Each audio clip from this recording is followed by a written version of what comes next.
Sam Walton, aka Mr. Sam, aka the owner slash founder of Walmart, is known for many things.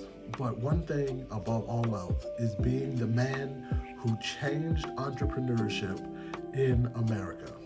Over the course of this presentation, I intend to give you a little bit more information about his background, how his story and his journey matches well and compares well to some concepts through our reading in our mastery class, and I intend to give you a little bit of an insight as to why I chose Sam Walton and his journey. With that being said, let's start with a little bit of his early life history.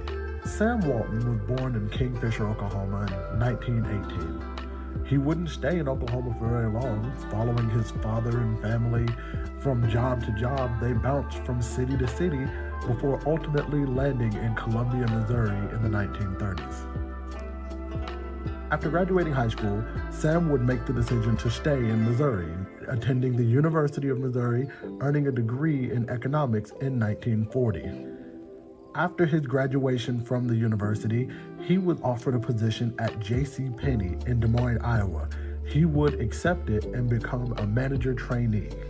2 years after he started that job, he would eventually join the military during World War II in a non-combat role due to health issues that he had.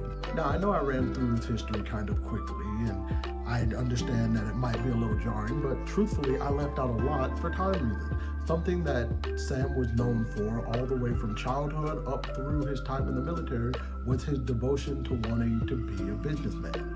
He would often be seen and known for selling newspapers and selling milk, even being known for doing that full time in college while he got his education.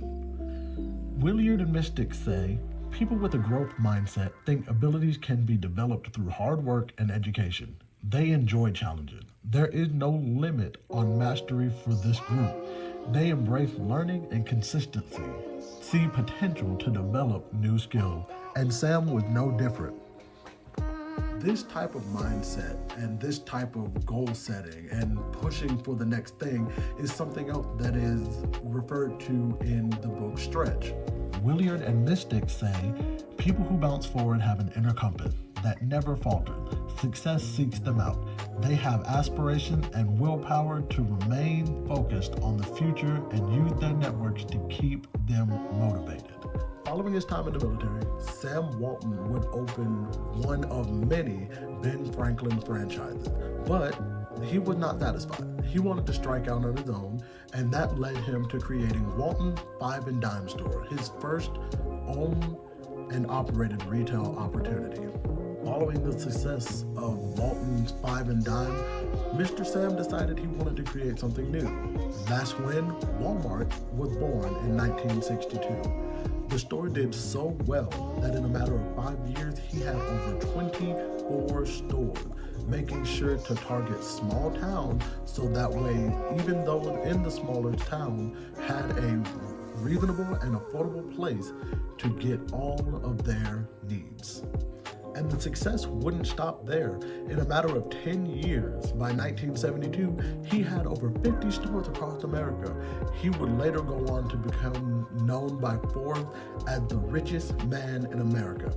But his mission to make sure that those in smaller towns and cities had a reasonable and affordable place to shop for all things that they might need continued. He never let that opportunity rest. Throughout his success, Mr. Sam would attribute his success to a lot of different people, most notably being his wife and his younger brother, Bud Walton. In a sit-down interview with the brothers, Mr. Sam said this about his brother's relationship and how it affected his chances of success with Walmart. It's quite a story, but we relied on each other. You always, to me, seemed like a balance wheel. I wanted to gamble to a greater degree always than maybe you were ready to do. And I think that was something that we can be awfully proud of. And Mr. Sam isn't the only one that knows about the importance of having a support system in your growth. Willard and Mystic both said, There are other ancillary engagement benefits, such as fostering collaboration and building cultural change capability.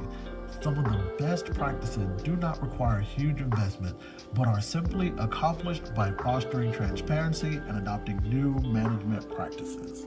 Throughout his life, Mr. Sam was always noted as someone who showed an extreme level of self-discipline, someone who always was looking for the next challenge, the next opportunity, the next thing that was going to help him reach his goal. He had an insane amount of grit. Williard and Mystic say that this is an underlying rationale for grit, a never-yielding commitment to self-discipline.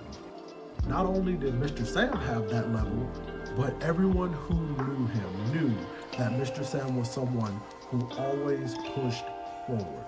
Aside from his grit, people who knew Mr. Sam closest often talked about how humble he was. He would always be the type of person that would shake your hand and say hello to you before you had a chance to do it to him. Robert Greene said in Mastery, "To learn requires a sense of humility. We must admit that there are people out there who know our field much more deeply than we do. Their superiority is not a function of natural talent or privilege, but rather of time and experience." Though I didn't speak on it very much throughout this presentation, I have a personal reason as to why I chose Sam Walton for this presentation. And a lot of it goes deep down into his humble beginning to his international success. And I hope that through everything that I've learned, not only in this class, but about Sam Walton, that I can take that and use it to help build my future.